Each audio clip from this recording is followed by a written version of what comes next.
You know, if you black in show business and do too well, it's scary, nigga. Like, you gotta get the fuck out of the casino while the getting's good, while you're still winning. If you don't walk away from the table, that's how niggas get Kevin Harted. You already know. That's my man. I'm just saying, if he got a sex tape out, well, it's just a matter of time for me.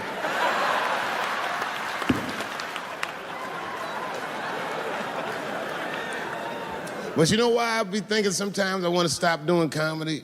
And you know, I don't want to sound like a braggart saying this, but the real, like, reason I want to stop is because I'm too goddamn good at it. I'm dope, nigga. Like, no, I'm not even exaggerating. It's not exciting. Every night before I come out on stage, I'll be backstage like, I'm sure this is gonna go well. And it always does. I'm so good at writing jokes, and this is not even an exaggeration. I actually write jokes backwards. I will write a punchline with no particular setup in mind. I'll just put it on a scrap of paper, and I'll throw that scrap of paper in my fishbowl. I have a fishbowl in my house filled with random punchlines. And every once in a while, I'll shake the bowl, and I'll dig in there and just pull one out and see if I can make that shit work. And I picked one for this special. It's not an easy punchline to pull off. Are you ready? Yeah. Here it goes. The punchline is, so I kicked her in the pussy.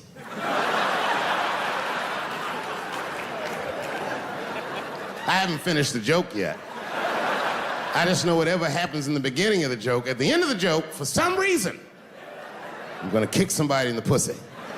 And it's going to be hilarious. And you know what's weird? I've always been this talented. I can't remember a time when I wasn't. You know, when I was growing up, I was probably about 8 years old, and at the time, we were living in Silver Spring. Yeah. Yes. Common misconception about me in D.C., a lot of people think I'm from the hood. That's not true. But I never bothered to correct anybody because I wanted the streets to embrace me. As a matter of fact, I kept it up as a ruse. Like, sometimes I'll hang out with rappers like Nas and them, and these motherfuckers will start talking about the projects. Yo, it was wild in the PJs, yo. And I'll be like, word, nigga, word. But I don't know. I have no idea. My parents did just well enough so that I could grow up poor around white people.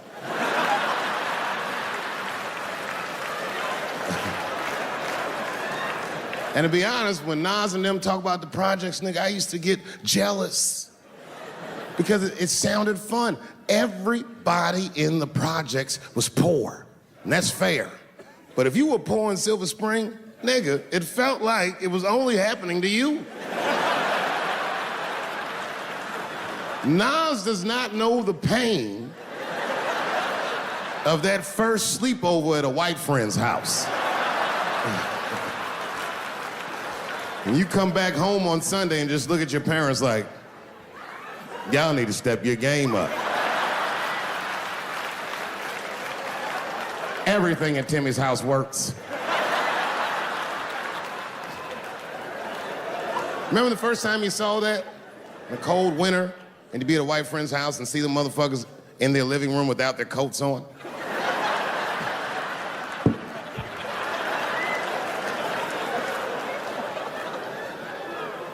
Timmy was one of my first white friends, like, in my life, man. He's a good dude, too. He moved to Silver Spring from Utah, of all places.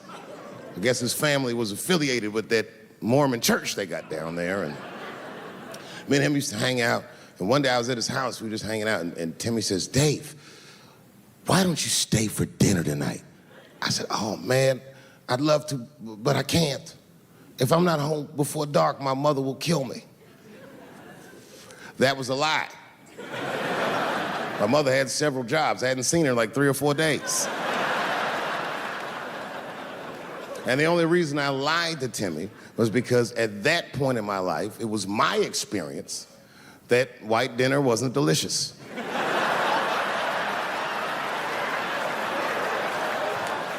I'd rather go home and fry some bologna or some shit like that.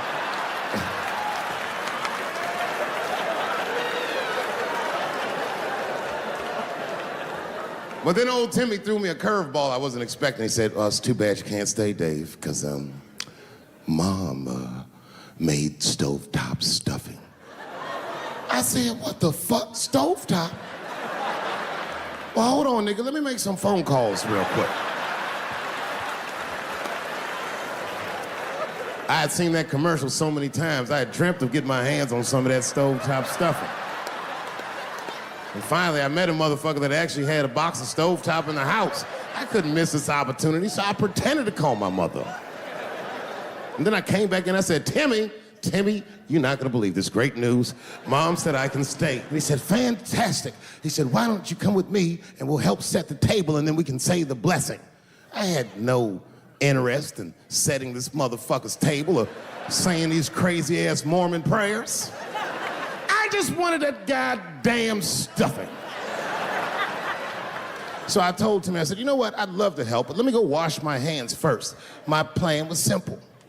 Wash my hands slowly, and by the time I'm done, the table will be set, the blessing will be said, and all that there will be left to do is eat.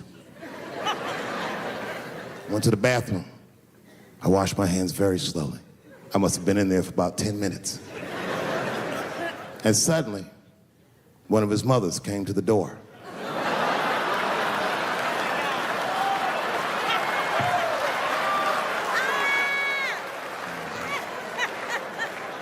She was like, hi, David, right? I said, yes, ma'am. She said, Timmy tells me that you're planning on staying for dinner. I said, I hope that's not a problem, ma'am. She says, no, it's no problem. In fact, we'd love to have you. It's just that we weren't expecting company. And I'm afraid there's not enough stovetop stuffing for everybody. So I kicked her in the pussy. Bam! Ladies and gentlemen, I told you I'm dope, nigga. I told you what I was gonna say and you still didn't see it coming. And that's why I make the big bucks.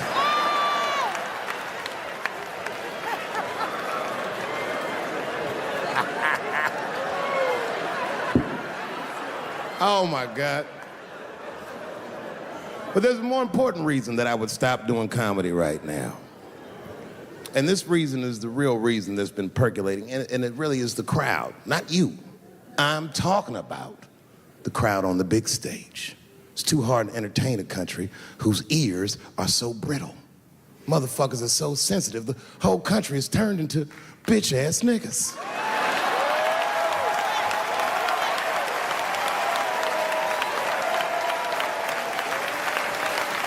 Everything you say upsets somebody. You know, I can remember when it all started. It was when I was doing Chappelle's show. When I was doing Chappelle's show,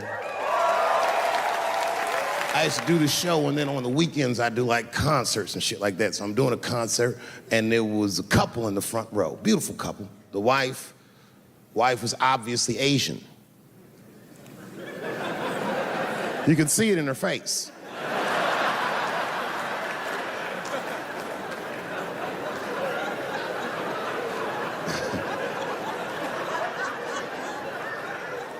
The husband, this motherfucker was mysterious, to say the least. Couldn't quite pinpoint where he was from. Caramel-colored fella, very nice hair, but he could have been from anywhere. Bangladesh, Mexico. I can't guess with a nigga like this. All I knew for sure about this guy is that his wife was a bitch. I could see that in her face, too. No, he was laughing and having a good time, and she was scowling at me at a goddamn comedy show. I couldn't figure it out. And then I realized at some point that she was pregnant, and I was smoking on stage. I said, oh my God, that's probably why she's mad. So I started to put my cigarette out, but then she hit me with one of them fake non-smoker calls. So I just kept smoking. I thought to myself, bitch, that babe will be fine, relax. And I tried to break the tension. I just asked her, that's all I said. I go, hey, where you guys from anyway? And I could tell that she was on to me. She goes, very condescendingly, she says, I'm from California. If you're asking my ethnicity, I am Chinese. And her husband was just cool about the shit. He was like, I'm Mexican, bro. I said, well, I'm sorry if I offended you by asking, but you're a very beautiful couple. And miss, there's no question that you're gonna give birth to the hardest working baby this world has ever seen.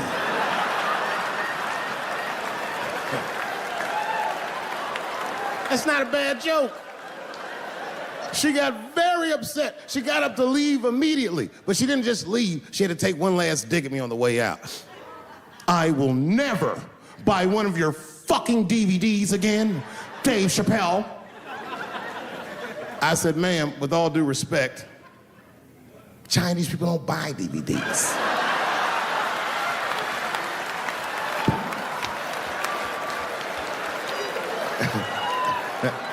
And the crowd went crazy. We were all laughing, having a good time. I didn't even think anything of it. And then just 3 days later, this lady sends a fucking letter to my promoter telling him not to book me for shows anymore because I was, quote, racist, and I'm quoting her, insensitive to the nature of my interracial marriage. I was like, word, bitch, I was.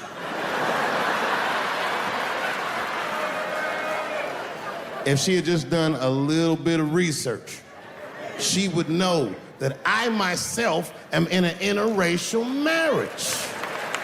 That's right. In fact, my wife is Asian too. Surprise, bitch, I'll see you on Thanksgiving.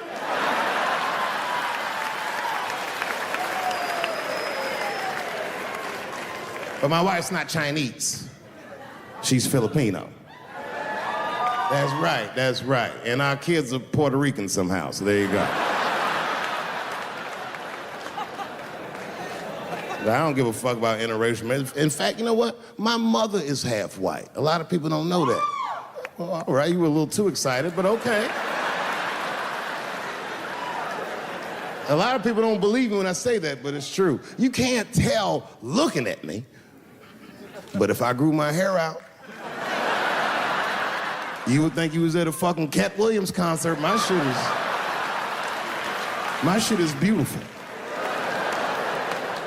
But motherfuckers are just taking it too far. I don't know why or how everybody got this goddamn sensitive. You know who hates me the most? The transgender community.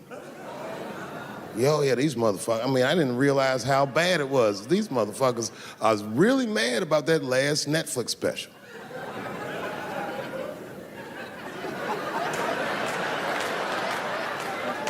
It's tough, man. I don't know what to do about it, cause I like them. I always have. Never had a problem with them. You know, just fucking around. As a matter of fact, I think I make fun of everybody, and I mean, as a group of people, they have to admit, it's kind of fucking hilarious, man. I'm sorry, bro. It's like, I've never seen somebody in such a hilarious predicament not have a sense of humor about it. They're born feeling like there's something other than they're born as, and that's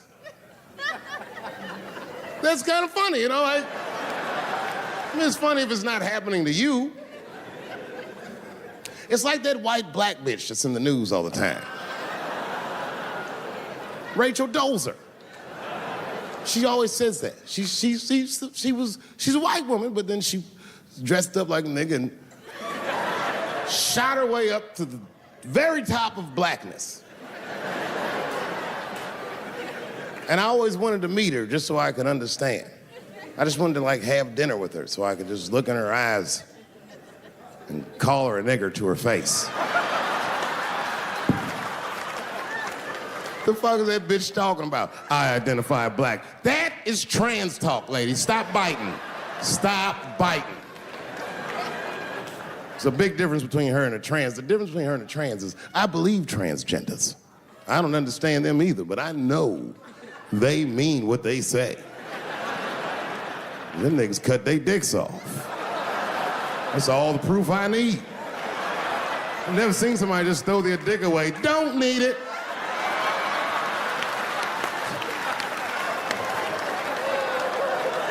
I don't understand, but I believe you and I support your decision, motherfucker. But how far is Rachel willing to go? What is Rachel willing to do so that we blacks can believe that she believes she's actually one of us? Bitch, are you willing to put a lien on your house so that you can invest in a mixtape that probably won't work out?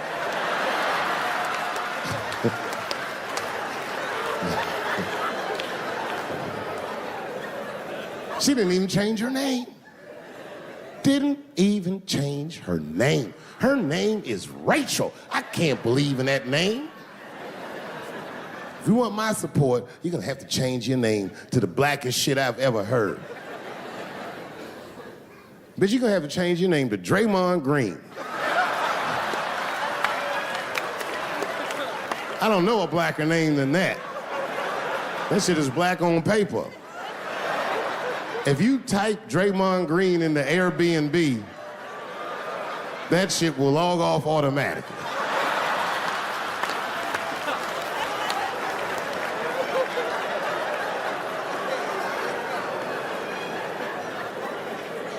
I'm not saying I don't like police. I'm not saying that. I'm saying I'm just scared of them. Nothing wrong with that. Sometimes we want to call them too. Somebody broke into my house once. It's a good time to call them, but I don't. The house is too nice. It ain't a real nice house, but they never believe I lived it. Oh, he's still here. Oh my God. Open and shut case, Johnson. I saw this once before when I was a rookie. Apparently this nigger broke in and hung up pictures of his family everywhere. Well, let's sprinkle some crack on him and get out of here.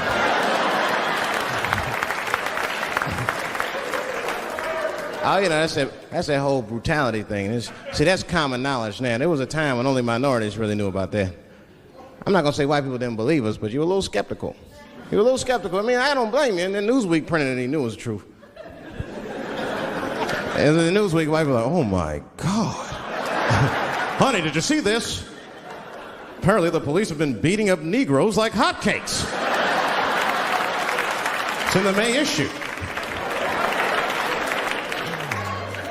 I mean, really, how could you know, though? How could anyone else know? You know. I mean, maybe you should have seen something a little suspicious. Don't you think it was like a little suspicious? Just a little suspicious? Every dead black person the police find has crack sprinkled on them. I mean, come on, man. Come on, man. Who gets shot and sprinkles crack on themselves? Nobody would do that. Bam! Oh, oh.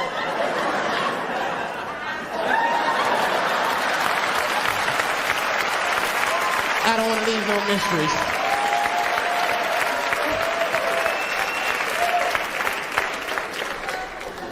I'm a paranoid guy, you know, that's how I am. I'll be scared to call 911 for anything, even if it's like a fire or anything. Because they tape those phone calls. I see the shows, they tape them, and then they play them on television. That's fucked up. Now, I'll say anything if I'm scared. That shit is private, you know what I mean?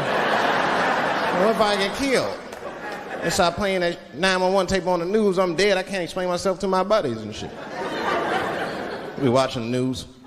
We have Reg Chapman on the scene. Reg, what's going on out there? It always takes a guy on the scene a minute. Hi, Bob. Hi, yes. We just got hold of a copy of Dave Chappelle's Frantic. 911 emergency call. Remember, viewers, some of this language is disturbing.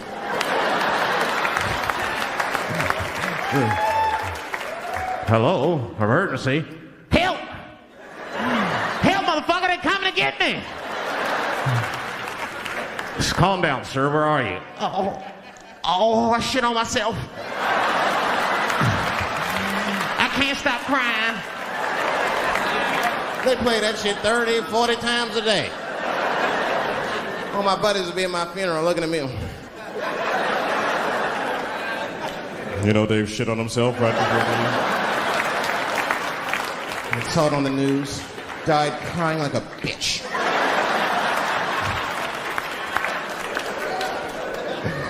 I'll be dead. I can't defend myself. That's not a nice thing to do. That's not a nice thing to do. I mean, it's a 911 tape. How they expect you to sound? Of course you're gonna be scared. It's an emergency. There's nobody calls 911 cool and relaxed. That shit would sound ridiculous. Hello, emergency. Hi. Hey, 911, how are you? Yeah. Look, there's a group of hooded white men gathering outside of my house, and it looks like they mean business. Get out here, nigger. I gotta go. You guys try and hurry.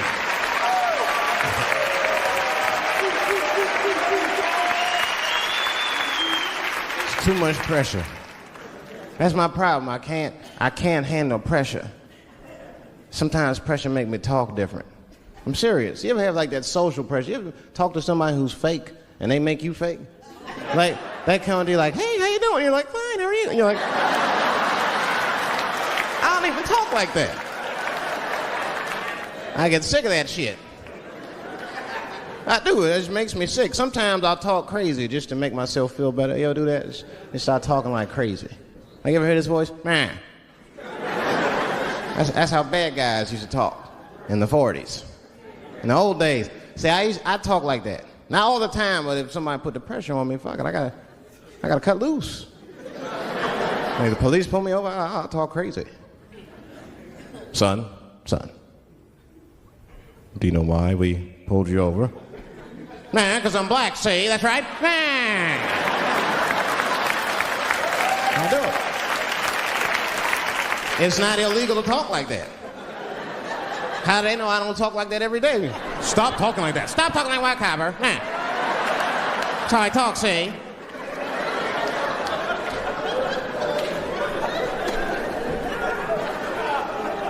You gotta make life interesting like that, because the shit is flimsy.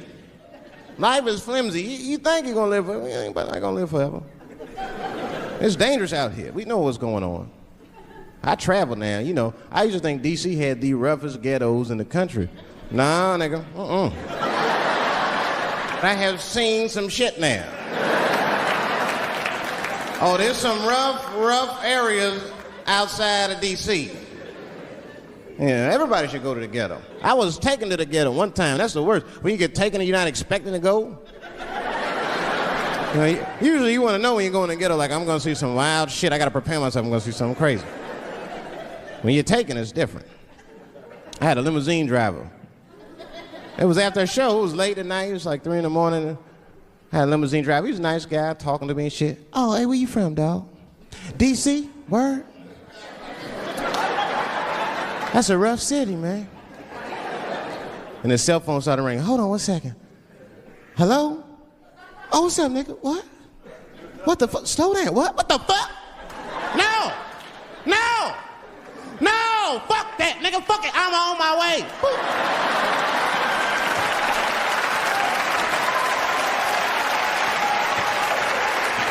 Hey. I gotta make a stop real quick. At 3 o'clock in the morning. I didn't know he was taking me to the ghetto at first. I started looking out the window. I was like, what the fuck? It's gun store, liquor store, gun store. Where the fuck you taking me? This don't look good. He didn't say shit.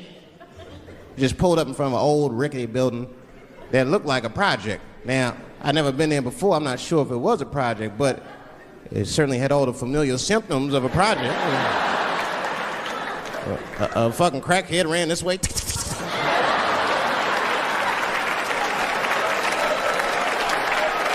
And then another one jumped out a tree and shit. The driver said, I'll be right back. And left me. Took the keys with him and just left me. At 3 o'clock in the morning, in front of a project in a fucking limousine. This was not good. I was like, man, I gotta look around and see if I can see some landmarks and figure out where I'm at. Might have to escape on foot. Now, this is when I knew I was in a bad neighborhood. You only see this in the worst neighborhoods. Remember, it's 3 o'clock in the morning. It's 3 o'clock in the morning. I look out the window. It was a fucking baby standing on a corner. Look at this. And the baby didn't even look scared. He was just standing there.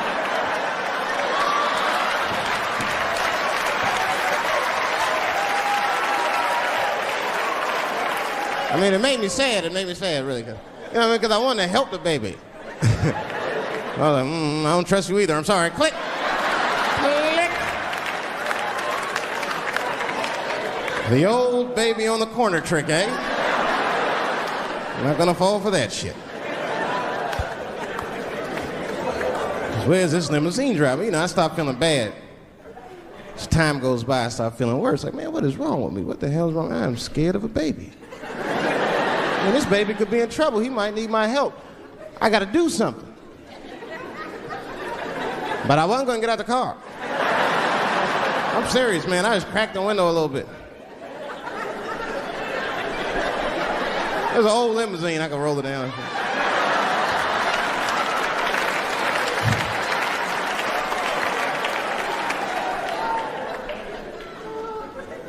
Hey, baby.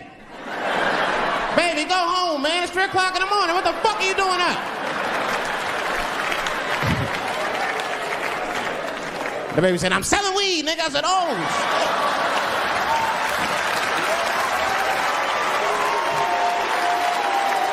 I wasn't expecting that. I'm serious. I had to buy 2 bags from him to calm my nerves. Let me get 2 corners. Got back in the car and rolled me a joint, man. So, that shit was scary, man. Every once in a while, like a crackhead would come up to the car and look in the window. It was like Jurassic Park, and should he be looking on the car? Hey, get out of here, cracky.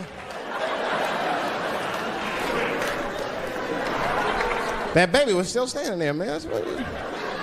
Then I started feeling bad again. Yeah, weed make you feel guilty sometimes. You know. Man, what is wrong with me, man? I have just bought weed from an infant. I can't condone this kind of behavior. What am I thinking? I can't let the fear ruin my morals. Gotta do something.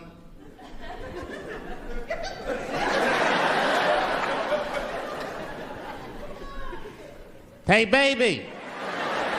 Stop selling weed, all right? You got your whole life ahead of you. He said, fuck you, nigga. I got kids to feed. I said, God damn.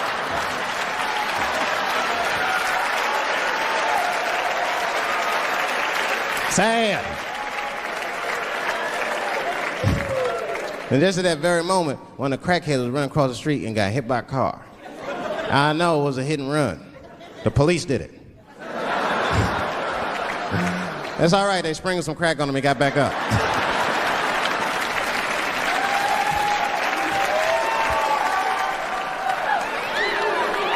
Yeah, I'll be seeing that kind of shit, man.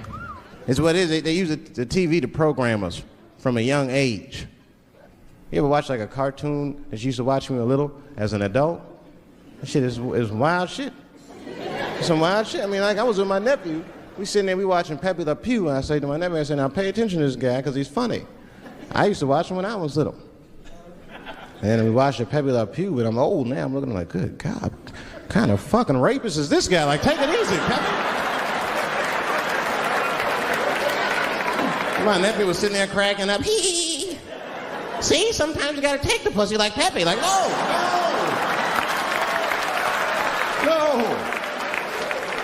I had to turn the channel real quick. I turned on Sesame Street. I said, oh, Sesame Street. This is much better because now he'll learn how to count and spell. But now I'm watching it as an adult and I realize Sesame Street teaches kids other things. It teaches kids how to judge people and label people. That's right. They got a character on there named Oscar. They treat this guy like shit. The entire show. They judge him right in his face. Oscar, you are so mean. Isn't it, kids? Yeah, Oscar. You're a grouch. It's like, bitch, I live in a fucking trash can. I'm the poorest motherfucker on Sesame Street. Nobody's helping me. Then you wonder why your kids grow up and step over homeless people. Get it together, grouch. Get a job, grouch. So don't even tell me how to get to Sesame Street. That is a terrible place. I wouldn't go there if I knew the way. Who would want to live in a neighborhood like that? Fucking 6-foot pigeons walking around. And an elephant that's a junkie. Hi, bird. Yeah, that's right, Snuffy. Hi, bird. I'm sick. I need some smack, bird.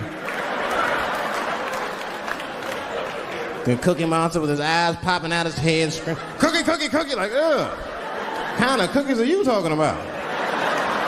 Chocolate chips don't do that to people. And then they had the nerve to put a pimp on there. They didn't come out and say he's a pimp, but I know a pimp when I see one. They called him the Count. Had a cape and everything. You could just see him pimping. Bitch, where is my money? You've been late 4 times, I've been counting. How many times must I smack you before you act right? 1, 2 smacks.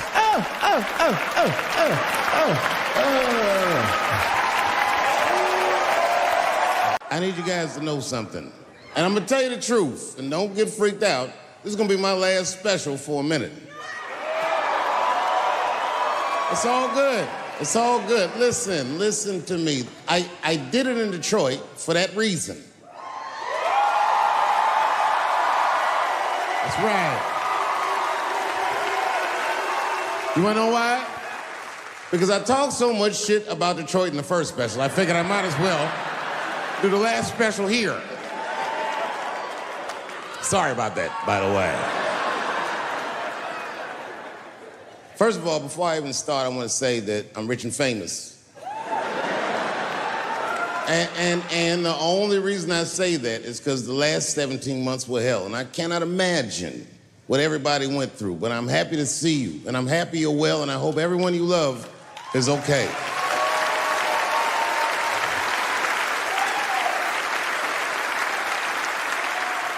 I don't want you to worry about me. I'm vaccinated. I got the Johnson & Johnson vaccine.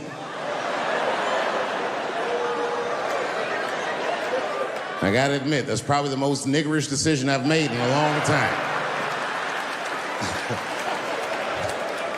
I walk in the doctor like, give me the third best option.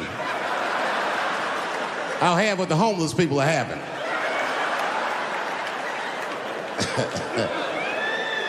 So far, so good. And I know you probably heard on the news, I did get coronavirus.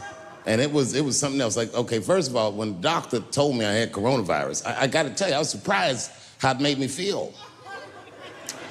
I felt dirty. I felt gross.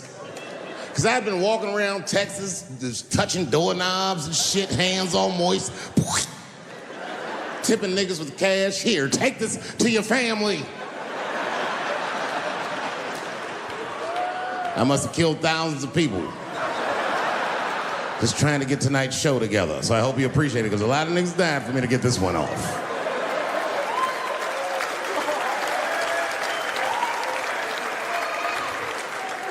I hadn't felt that dirty in a long time.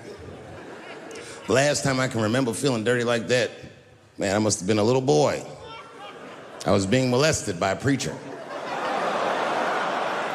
Oh, don't feel bad for me. I liked it.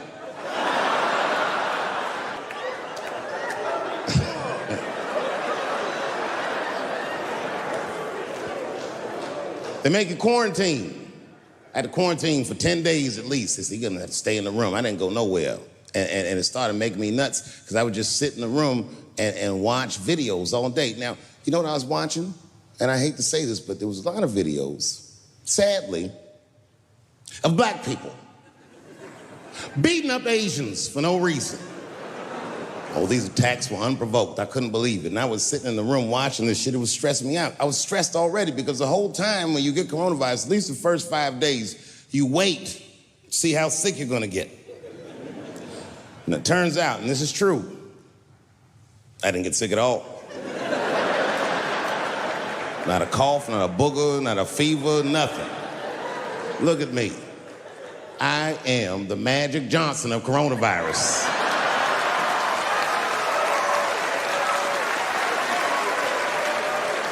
I just sat in the crib and got stronger all week. But I was stressed because I kept watching these videos of my beloved black people beating up my beloved Asian people and being so cruel. And the whole time I watched those videos, this is fucked up, but I couldn't help but feel like when I saw these brothers beating these Asians up, it's probably what's happening inside of my body.